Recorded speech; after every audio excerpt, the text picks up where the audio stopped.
présentation va nous permettre de discuter des points d'interaction importants entre les patients porteurs d'un cancer, d'une fibrillation atriale et le choix d'un traitement anticoagulant. Lorsque l'on prend en charge un patient avec une fibrillation atriale, on a l'habitude de raisonner avec trois principales étapes.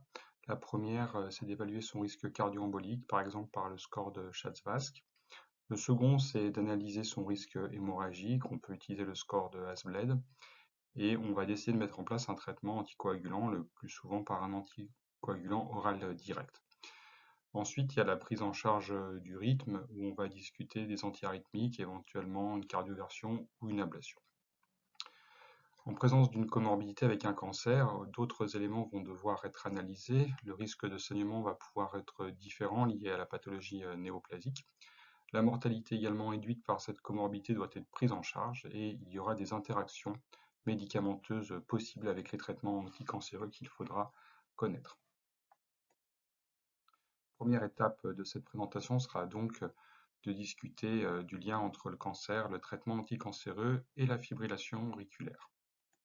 Le premier élément à prendre en compte, c'est que les patients porteurs d'un cancer ont un risque de fibrillation auriculaire qui augmente de façon significative, avec un risque de l'ordre de 60% supplémentaire par rapport aux patients qui n'ont pas de cancer.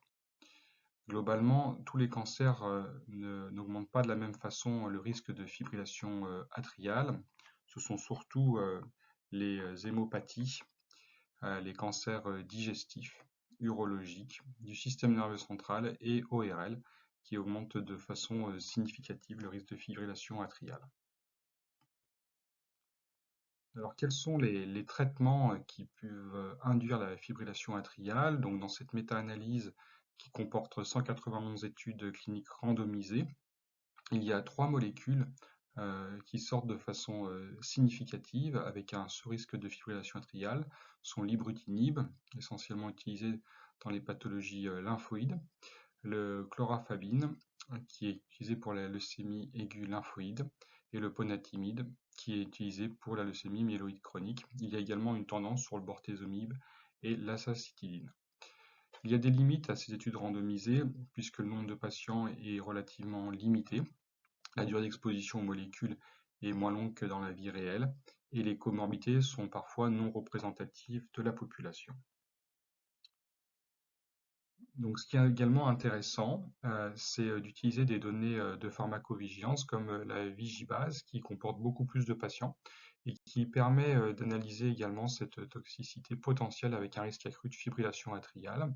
Et on voit qu'on a de nouveau ces 5 molécules précédemment citées, ibrutinib, clofarabine, ponatinib, bortezomib et azacitidine, qui ont un sous-risque de fibrillation auriculaire.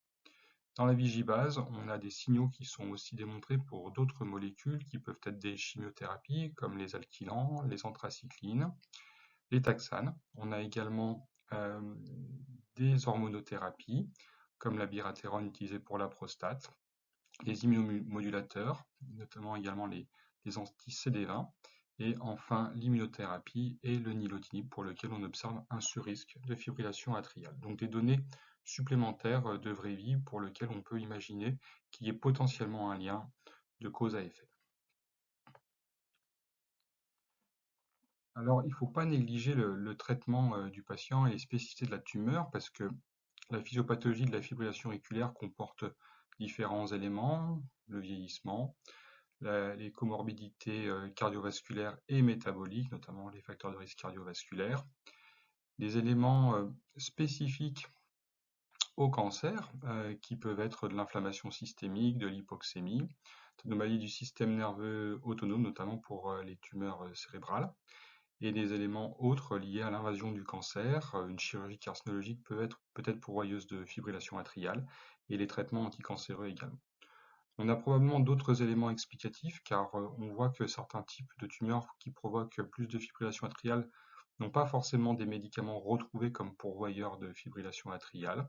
Donc on peut se poser par exemple pour certains cancers, oesophage, foie, poumon, ORL, d'un terrain à risque de coronaropathie ou de cardiopathie toxique liée à l'alcool.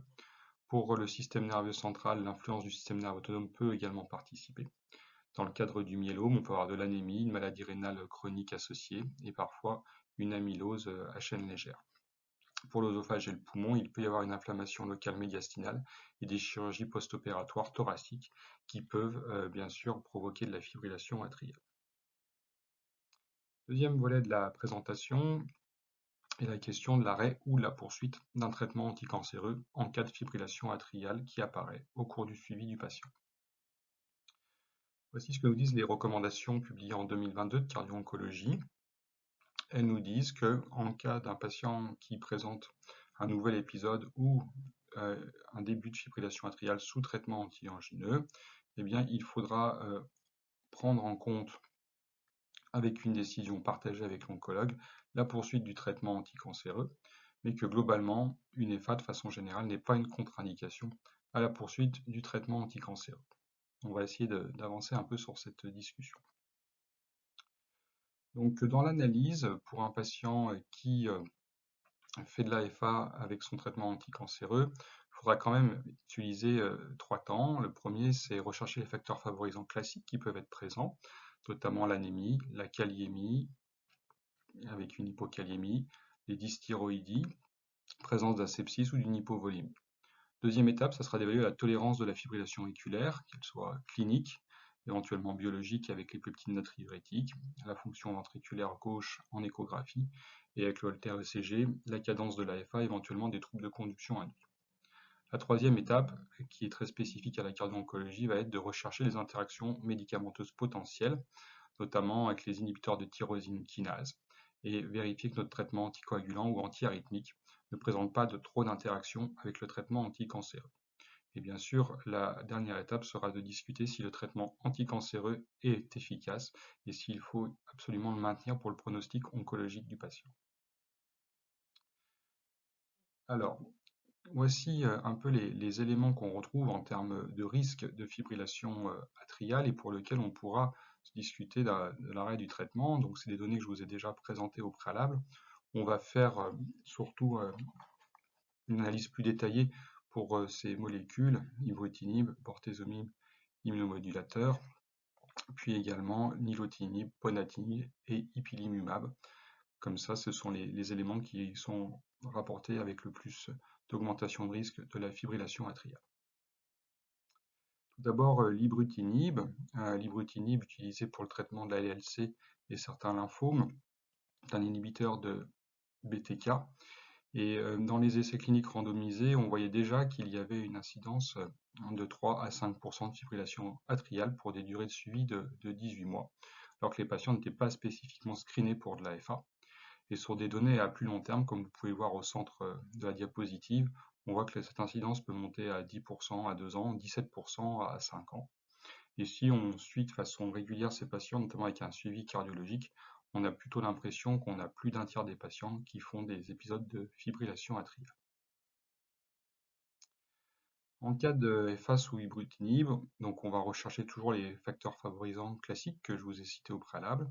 Et puis, on va évaluer ensuite la tolérance de la fibrillation atriale, qui est souvent plutôt correcte dans notre expérience, mais elle se présente étonnamment d'emblée par une fibrillation atriale lente chez de nombreux patients. Et parfois, elle est associée à des troubles conductifs avec des pauses sinusales, donc une maladie rythmique de l'oreillette. Concernant les interactions médicamenteuses, il faudra se méfier particulièrement du verapamil et du diltiazem, qui ont des interactions au niveau des cytochromes avec l'ibrutinib. Les digitaliques doivent être également évités et donnés, si c'est absolument nécessaire, à distance de la prise d'ibrutinib, au moins 6 heures. Et en cas d'utilisation d'anticoagulants oraux directs, se méfier notamment du dabigatran qui a beaucoup d'interactions avec l'ibrutinib. Donc si le traitement est efficace et que l'AFA est bien tolérée ou bien contrôlée, on peut tout à fait poursuivre ce médicament.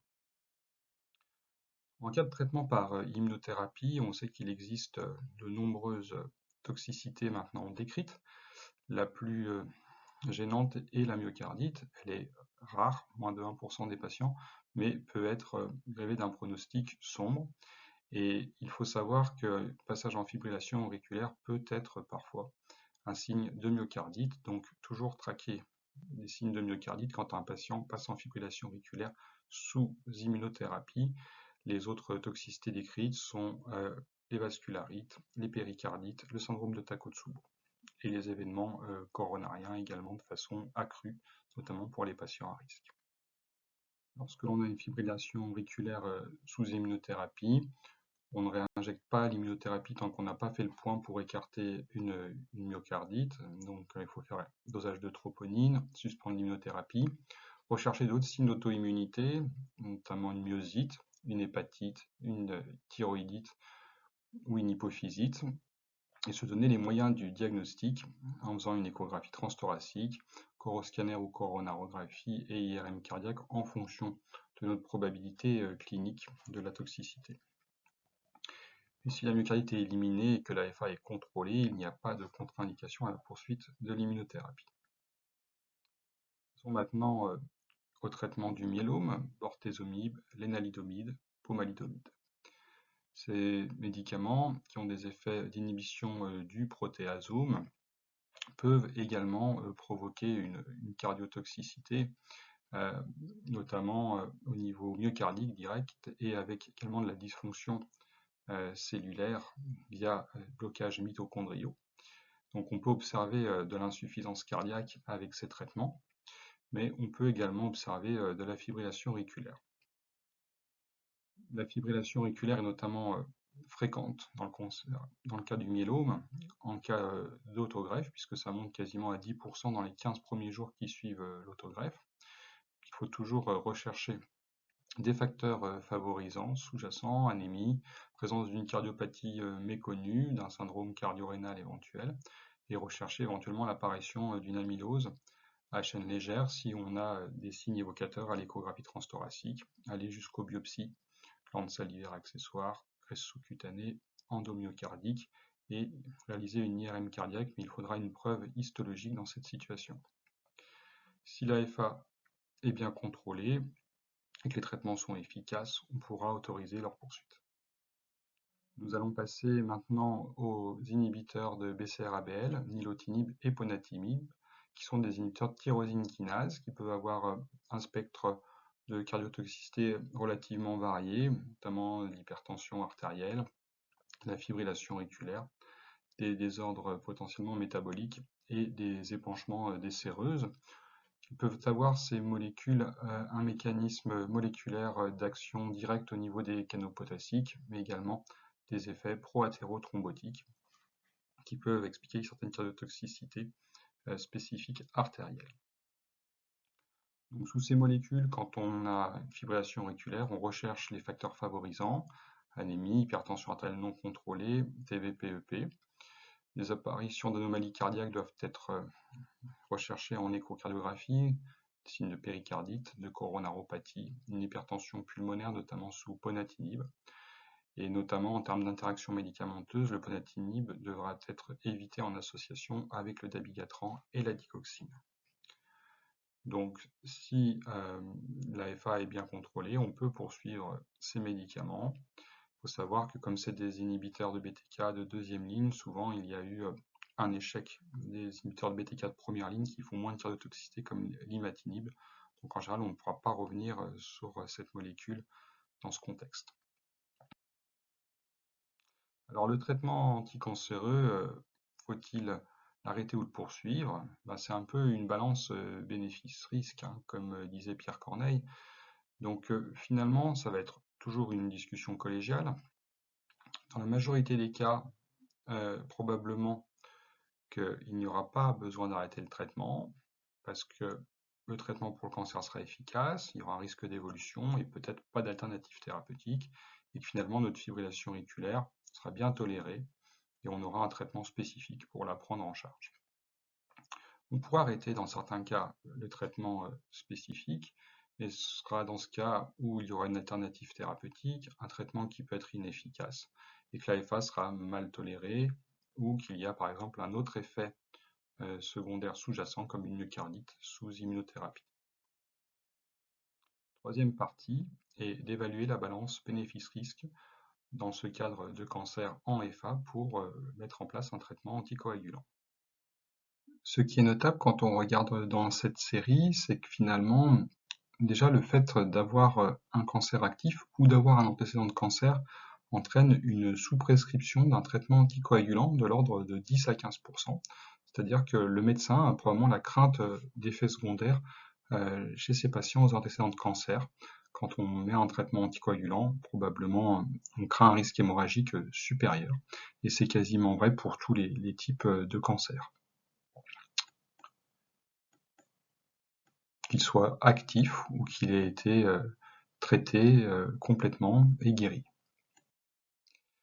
Alors comment peut-on évaluer le risque cardio-embolique? On va avoir tendance à utiliser le score de Chasles-Vasque, comme chez un patient sans cancer.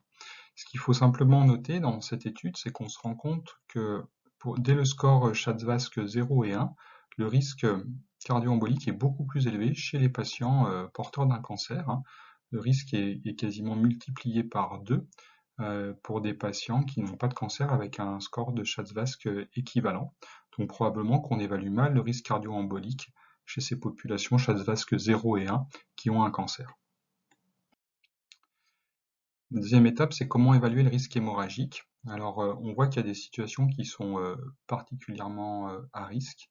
C'est les formes métastatiques. C'est lorsque la tumeur est en place, notamment qu'il s'agisse d'une tumeur urologique ou digestive, où il y a plus de risque de saignement dans les organes creux.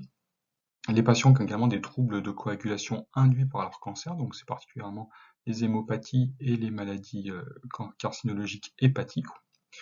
Et puis la présence de thrombopathie qu'on peut observer dans le myélome multiple ou dans les hépatopathies associées.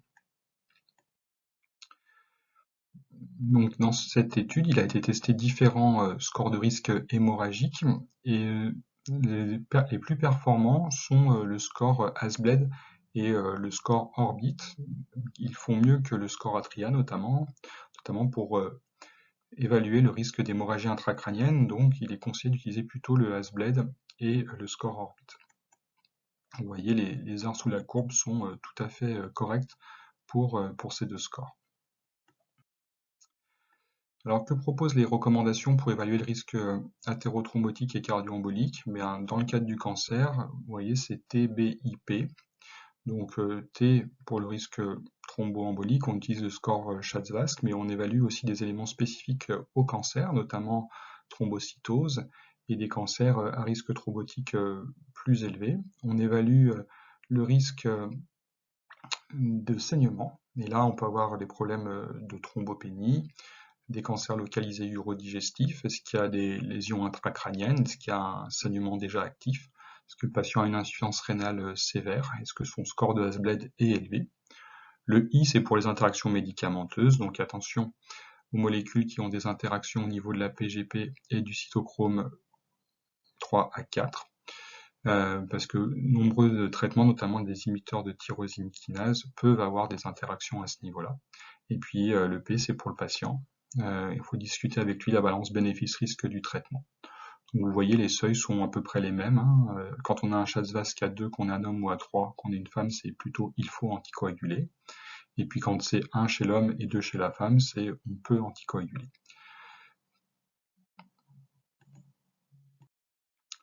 Maintenant, quel va être le choix du traitement anticoagulant dans le cadre du cancer et de l'AFA?